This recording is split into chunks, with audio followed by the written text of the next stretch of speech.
अगर हम लोग देश की राजनीति की बात करें, देश के राजनेताओं की बात करें, पॉलिटिशियन की बात करें और इसमें अरविंद केजरीवाल के बारे में बात न करें, मुझे लगता है कि ऐसा संभव नहीं है।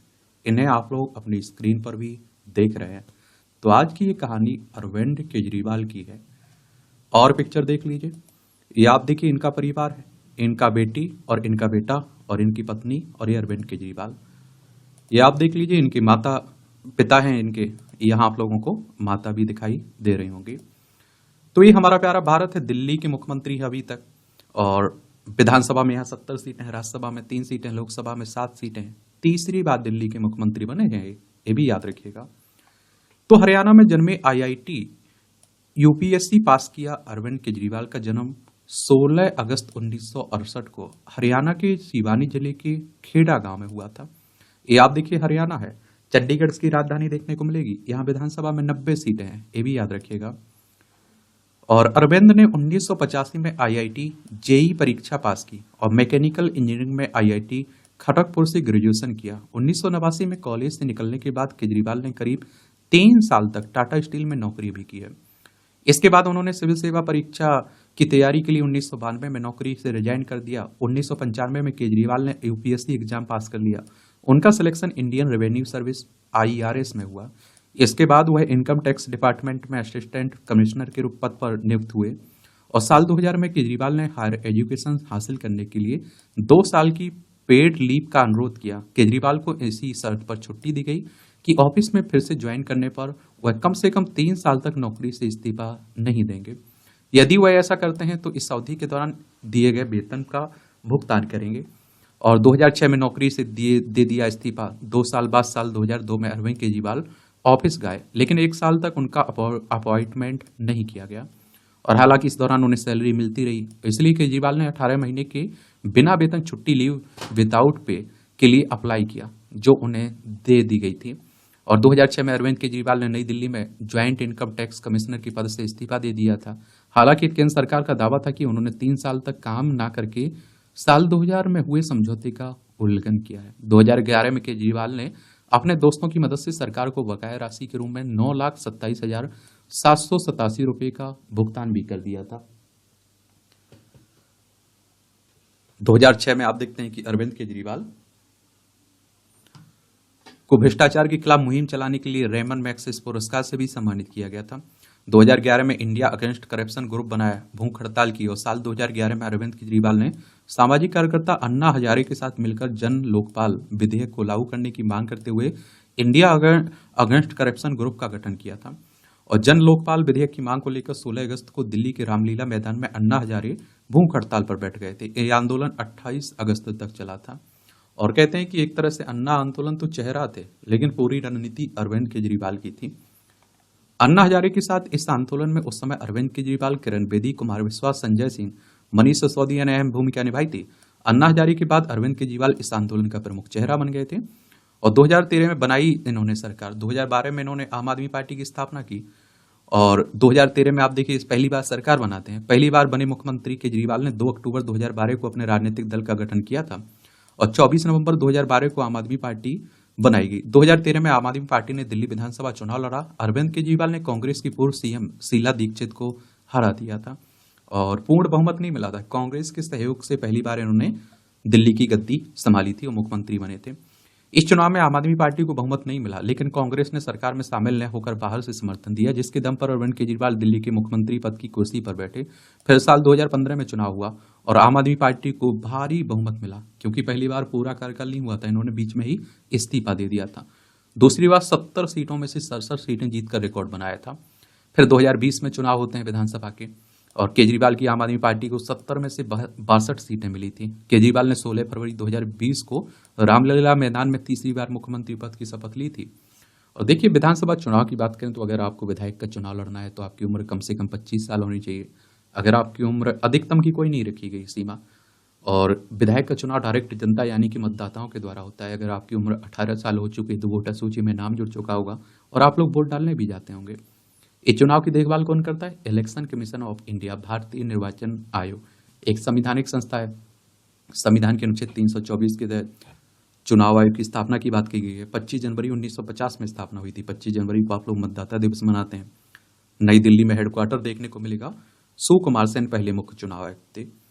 केजरीवाल की पत्नी IRS अफसर रही हैं। केजरीवाल ने 1995 में अपनी बैचमेट सुनीता से शादी की थी और साल 2016 में सुनीता केजरीवाल ने अपनी सर्विसेज से BRS ले लिया था। वे भारतीय राज्य सेवा अधिकारी थीं और अरविंद केजरीवाल के दो बच्चे हैं, बेटा पुलकित और बेटी हर्षिता। केजरीवाल की बेटी भी IIT ग्रेजुएट है, फुटबॉल प्लेयर भी रही हैं। वहीं केजरीवाल का बेटा पुलकित कॉलेज में है। इन्हें पुरस्कार भी कई मिल चुके हैं। रमन मैग्सेसे पुरस्कार 2006 में अरविंद केजरीवाल को रमन मैग्सेसे पुरस्कार से सम्मानित किया गया था। यह पुरस्कार उन्हें भ्रष्टाचार के खिलाफ आवाज उठाकर सामान्य आदमी की मदद करने के लिए दिया गया था। सतपाल मित्तल नेशनल अवार्ड 2005 में, साल 2005 में उन्हें सतपाल मित्तल नेशनल अवार्ड से सम्मानित किया गया था और यह पुरस्कार उन्हें सामाजिक सेवा एवं जन सेवा के कार्य के लिए दिया गया था। अशोक फेलोशिप 2004 में, तो साल 2004 में अरविंद केजरीवाल को अशोक फेलोशिप से सम्मानित किया गया था। सर्वश्रेष्ठ IIT एलुमनाई अवार्ड 2011 में, साल 2011 में उन्हें IIT खड़गपुर द्वारा सर्वश्रेष्ठ एलुमनाई अवार्ड से सम्मानित किया गया था और जहां से उन्होंने अपना स्नातक पूरा किया था। 2011 की बात है, NDTV ने Indian of the year award दिया था। अरविंद केजरीवाल को 2011 में NDTV ने इंडियन ऑफ द ईयर पुरस्कार से सम्मानित किया था। अब नॉर्मल सी बात है, देखिए नेता बनते हैं तो बहुत सारी चुनौतियां रहती हैं। बहुत सारे लोग आपको पसंद करते हैं, बहुत सारे लोग नापसंद भी करते हैं, तो इनसे जुड़े विवाद भी हैं। विवादों का जुड़ना स्वाभाविक सी बात है। तो नरेंद्र मोदी की डिग्री का विवरण मांगने पर इन पर जुर्माना भी लगा था।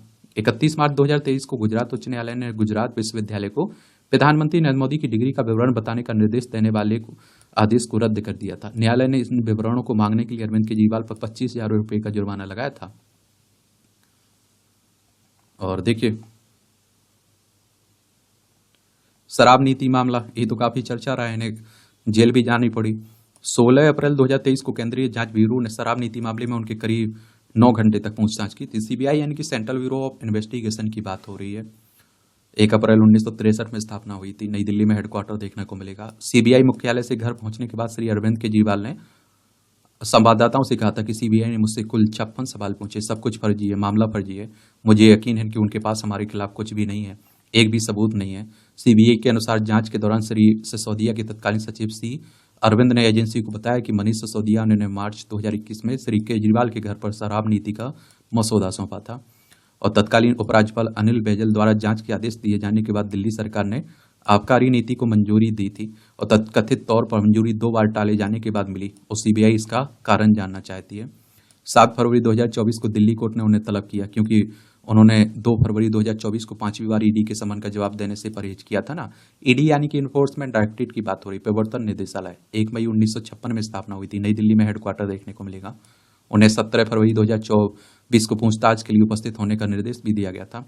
16 मार्च 2024 को सत्र न्यायालय में पेश होना था क्योंकि ED ने एजेंसी के समक्ष पेश होने में उनके प्रतिरोध के खिलाफ अदालत का रुख किया था। हालांकि अदालत ने उन्हें 15,000 रुपये के बॉन्ड और 1 लाख रुपए की जमानत राशि जमा करने पर जमानत भी दे दी थी। उनकी जमानत के बाद ED ने 2 और समन जारी किए और 21 मार्च 2024 को ED ने उन्हें भ्रष्टाचार और मनी लॉन्ड्रिंग के आरोप में दिल्ली में उनके आधिकारिक आवास से गिरफ्तार कर लिया और जिसके बाद गिरफ्तार होने के वाले देश के पहले CM हैं पद पर रहते हुए।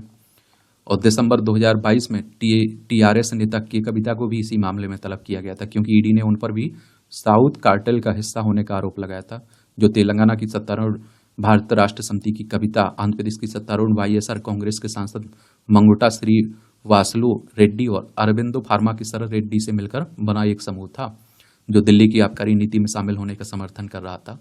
उन पर आप नेता विजय नायर को 100 करोड़ रुपए देने का आरोप भी लगा था। ED द्वारा दिए गए एक बयान में इसमें कहा गया था कि आबकारी नीति 2021-20 में अनुचित एहसान के बदले आप नेताओं की ओर से दक्षिण समूह सुश्री के कविता, श्री राघव मंगोटा, श्री MS रेड्डी और श्री शरद रेड्डी द्वारा भी विजय नायर को 100 करोड़ रुपए लगभग रिश्वत दी गई थी।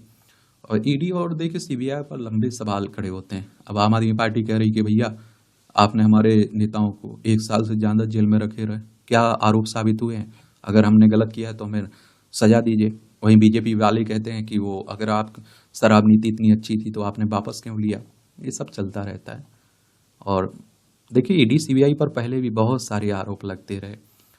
कि ये झूठा फंसाती है, ये करती है। और इस पे सवाल खड़े होने नॉर्मल सी बात है। दुरुपयोग की बातें होती रहती हैं, कांग्रेस के समय में भी हो रही हैं, बीजेपी के समय में भी होंगी, आगे भी होती रहेंगी। और इनके कार्य को देखते हुए भी सवाल बहुत उठते हैं ईडी सीबीआई पे। 1 अप्रैल 2024 को उन्हें 14 दिन की न्यायिक हिरासत में भेज दिया गया था। 9 अप्रैल 2024 को दिल्ली उच्च न्यायालय ने ईडी द्वारा उनकी गिरफ्तारी को चुनौती देने वाली उनकी याचिका को खारिज कर दिया था।